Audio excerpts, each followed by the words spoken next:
ইন্টারপোলের সহযোগিতায় ভারতে থাকা শেখ হাসিনাকে আটক করেছে আইনশৃঙ্খলা বাহিনী। এর আগে হত্যা ও গণহত্যার মামলায় তাকে গ্রেপ্তার করার আদেশ দিয়েছিলেন আন্তর্জাতিক অপরাধ ট্রাইব্যুনাল। জুলাই আন্দোলনে অসংখ্য মায়ের বুক যে খালি করেছে ফ্যাসিস্ট শেখ হাসিনার সর্বোচ্চ শাস্তি হয়েছে। আমরা জুলাই আন্দোলনে যারা অংশগ্রহণ করেছি, দেশবাসী এমনকি সারা পৃথিবীর মানুষ আজকে অত্যন্ত খুশি এবং আনন্দিত। ভারতের প্রতি একটা উদাত্ত আহ্বান জানাবো, অতি দ্রুত তাকে যেন বাংলাদেশ সরকারের কাছে আইনানুগ প্রক্রিয়ায় হস্তান্তর করে বিচারের মুখোমুখি করা হয় এবং সর্বোচ্চ শাস্তি নিশ্চিত করা হয়। হাসিনার যে অপরাধ সেটাকে আসলে একটা রায় দিয়ে একবার ফাঁসি দিয়ে হাসিনার যে অপরাধ এটাকে আসলে তাকে ওই প্রপার শাস্তি নিশ্চিত করা সম্ভব না।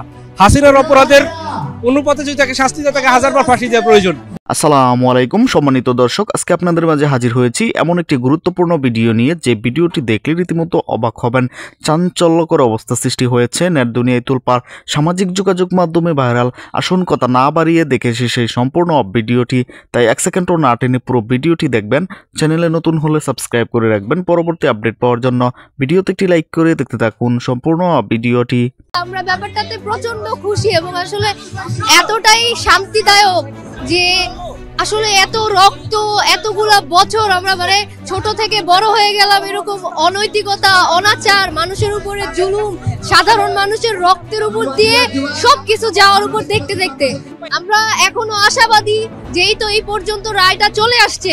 ইনশাল্লাহ সামনে এটার রায় কার্যকর হতে হবে এবং এটা একটা দৃষ্টান্তমূলক ব্যাপার যে ইন ফিউচার যদি কোনো দল এগেইন চায় আমাদের উপরে, সাধারণ জনতার উপর, সাধারণ ছাত্রের উপরে আক্রমণ করতে, তারা 100 বার আগে ভাববে, ভেবে তারপরে এরকম জুলুমে নামবে। কারণ ভবিষ্যতে যদি এরকম কেউ আসেও তারাও চিন্তা করবে যে তাদের পরিণতিও সেম খুনি হাসিনার যেরকম পরিণতি তাদের পরিণতিও সেম হবে এবং আমরা তাদের পরিণতিও সেম করব। কারণ আমাদের তারা বাধ্য করলে আমরাও বাধ্য হব তাদের সাথে ওই সেম পরিণতিতে যেতে। আমাদের রক্তের উপর দিয়ে খেলে কেউ শান্তিতে থাকতে পারবে না, কেউ ওই শাস্তি থেকে মুক্ত থাকতে পারবে না। যদি কার্যকর হতে পারে তখন আমরা আরো সন্তুষ্ট হব। আর কার্যকর করা এটা সম্ভব কিনা এখনো বলা যাচ্ছে না, কারণ উনি তো বাপের বাড়ি ছেড়ে শ্বশুর বাড়ি পলায় আছে। বাট তাকে যদি আনা সম্ভব হয় এবং রায় কার্যকর হয় তখনই আসলে বাংলাদেশ আবার হাসবে। আমরা পরিপূর্ণ সন্তুষ্ট। আমরা চাচ্ছি যে এই রায়টা যেন কার্যকর হয়, মেজর সিনার মতো যেন ঝুলে না থাকে, নারায়ণগঞ্জে 7 হত্যা মামলার মতো যেন ঝুলে না থাকে। আমরা চাই যে রায়টা কার্যকর হোক। যদি এমনও রায় হয় যে 2টা চোখ অন্ধ করে দিতে হবে, সেই 2টা চোখ অন্ধ করে দিক, কিন্তু রায়টা কার্যকর হোক। আমরা চাই না যে কোনো কায়ের ঝুলে থাকুক বছরের পর বছর, মাসের পর মাস। আমরা চাই না যে রায়টা ঝুলে থাকে। আমরা অনেক খুশি এবং সন্তুষ্ট যে সর্বোপরি জুলাই আন্দোলনে অসংখ্য মায়ের বুক যে খালি করেছে ফ্যাসিস্ট শেখ হাসিনার সর্বোচ্চ শাস্তি হয়েছে। আমরা জুলাই আন্দোলনে যারা অংশগ্রহণ করেছি, দেশবাসী এমনকি সারা পৃথিবীর মানুষ আজকে অত্যন্ত খুশি এবং আনন্দিত যে মানবতার বিজয় হয়েছে এবং মানবতা বিরোধী অপরাধে অভিযুক্ত শেখ হাসিনা ফ্যাসিস্টের সর্বোচ্চ শাস্তি নিশ্চিত করার আগ পর্যন্ত আমরা রাজপথে ছিলাম, আছি এবং থাকবো। পরিশেষে আমরা এই টিএসসি থেকে আমাদের প্রতিবেশী দেশ, বন্ধুপ্রতিম রাষ্ট্র ভারতের প্রতি একটা উদাত্ত আহ্বান জানাবো, অতি দ্রুত তাকে যেন বাংলাদেশ সরকারের কাছে আইনানুগ প্রক্রিয়ায় হস্তান্তর করে বিচারের মুখোমুখি করা হয় এবং সর্বোচ্চ শাস্তি নিশ্চিত করা হয়। হাসিনার যে অপরাধ সেটাকে আসলে একটা রায় দিয়ে একবার ফাঁসি দিয়ে হাসিনার যে অপরাধ এটাকে আসলে তাকে ওই প্রপার শাস্তি নিশ্চিত করা সম্ভব না। হাসিনার অপরাধের অনুপাতে যদি তাকে শাস্তি দেয় তাকে 1000 বার ফাঁসি দেওয়া প্রয়োজন। কিন্তু তারপরেও যেহেতু এইটা প্রথম বিচার, প্রথম রায়, আমরা খুবই উচ্ছ্বসিত যে আমাদের উপরে যে নির্যাতন, জুলুম, গুম খুন সে চালাইছে, বাংলাদেশের সবথেকে বড় স্বৈরাচার, সবথেকে বড় খুনির প্রথম বিচারের প্রথম রায়। আমরা বাংলাদেশের প্রত্যেকটা মানুষ উচ্ছ্বসিত এবং এই রায়ে সন্তুষ্ট। আমাদের দাবি সরকারের কাছে যে কোনো ক্রমে, যে কোনো মূল্যে হাসিনাকে দেশে এনে তাকে প্রপার বিচারের এই যে রায়, এই রায় কার্যকর করতে হবে। আমাদের দাবি শেখ হাসিনার রায়ে সীমাবদ্ধ রাখলে হবে না, সেই ফাঁসি কার্যকর করতে হবে। হাসুয়াপা ফাঁসির জন্য অপেক্ষা করো, মানে আর বেশি সময় নেই, অতি শীঘ্রই শেখ হাসিনাকে ফাঁসি দেওয়া হবে। কারণ তার ফাঁসিটা বাংলাদেশের মানুষ দেখতে চাই। কারণ এত বছর পর্যন্ত নির্যাতন নিপীড়ন করেছে বাংলাদেশের মানুষের উপর। এখন প্রত্যেকটি মানুষের আকাঙ্ক্ষা হলো যে শেখ হাসিনার ফাঁসি হোক। আমি লিখছি হচ্ছে খুনি হাসিনার শাস্তি আমরা দেখে যেতে চাই। বুঝতে পারছেন? অবশ্যই ভালো লাগছে। 1400 মানুষের জীবন গেছে, যে জীবন দিয়ে যার ভিতরে কোনো আকম্প কোনো মানে কি বলবো, যার ভিতরে অনুশোচনার কিছুই নাই, তার জন্য তো এটাই সবচেয়ে বেশি জরুরি ছিল। রায় হয়ে গেছে অলরেডি, এখন ফাঁসির রায় হয়ে গেছে, এখন বাঙালি অপেক্ষা করতেছে উনি আসবে। না আসলেই না, যত তাড়াতাড়ি উনি আসবে, ওনাকে আসতে হবে।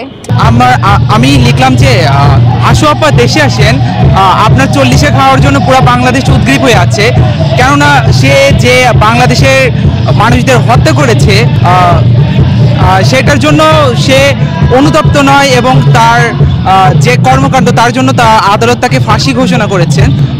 তাকে বাংলাদেশের সরকার অন্তর্বর্তী প্রশাসক যেন বাংলাদেশে নিয়ে আসে এবং তাকে ফাঁসি দান করে, এবং এর ফলে হচ্ছে কি যেন বাংলাদেশের মানুষ যে উল্লাস করবে, এবং তার 40া আমরা ধুমধাম করে পালন করতে চাই, এবং এটা পুরো বাংলাদেশ তার জন্য উদ্গ্রীব হয়ে আছে। তাকে দেশে ব্যাক নিয়ে আসে তাকে ফাঁসি দেওয়া হবে। পুরো বাংলাদেশ তার 40া ধুমধাম করে উদযাপন করবে, এর চেয়ে তো বড় খুশি নাই।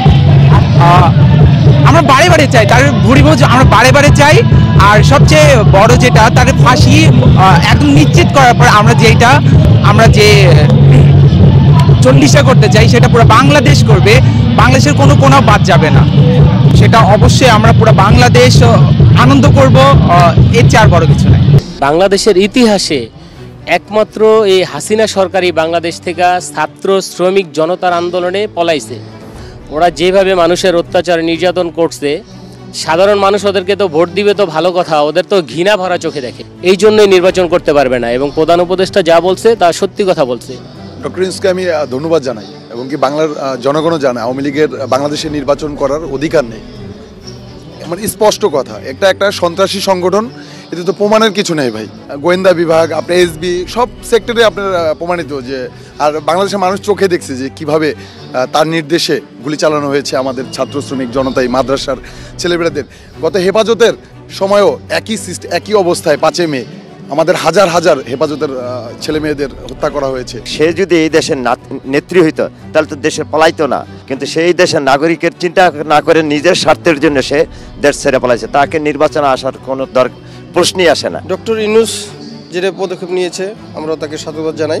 যদি অস্বীকার করে এটা মানুষ মেনে নেবে না, কারণ এটা অলরেডি প্রুফ হয়ে গেছে বাংলাদেশে যে শেখ হাসিনা একটা ফ্যাসিস্ট সরকার, একটি অত্যাচারী সরকার। স্বরাষ্ট্রমন্ত্রীকে এই পুলিশ প্রশাসন দেখাইতেছে একটাকে গুলি করি একটাই সরে, কিন্তু আর বাকিটি তো সরে না। তো ওরা কেমনে অন্যায় করে নাই, ওরা হাজার হাজার লোক মাইরে আজকে দেশ থেকে উধাও হয়ে গেছে। আর আমাদের ব্যাংকগুলোর যে টাকা পয়সাগুলো আছে সবই তো ওরাই লুট করছে। বাংলাদেশের 16 কোটি মানুষই তো দেখেছেন যে শেখ হাসিনা কি অত্যাচার করেছেন মানুষের উপর, এবং এই বাংলাদেশের প্রতিটা রাষ্ট্রীয় যন্ত্র সে ধ্বংস করেছেন। বিগত নজিরবিহীন যে এরকম অত্যাচার, জুলুম, নির্যাতন বাংলাদেশে তো দূরের কথা, বহির্বিশ্ব কোথায় এরকম অন্যায় অত্যাচার হয় নাই যা আওয়ামী লীগ সরকারের শেখ হাসিনা। সম্মানিত দর্শক, সম্পূর্ণ ভিডিওটি দেখলেন, অবশ্যই বুঝতে পেরেছেন ভিডিওটি গুরুত্বপূর্ণ ছিল। দর্শক, এই ভিডিওতে যে তথ্যগুলো আপনারা পেয়েছেন এ বিষয়ে আপনাদের কি মতামত তা অবশ্যই কমেন্ট করে জানাবেন, এবং পরবর্তী আপডেট ভিডিওগুলো সবার আগে পেতে চ্যানেলটিকে এখনই সাবস্ক্রাইব করে রাখুন। এই মুহূর্তে বিদায় নিচ্ছি, দেখা হবে পরবর্তী কোনো ভিডিওতে। সে পর্যন্ত ভালো থাকুন, সুস্থ থাকুন। আসসালামু আলাইকুম।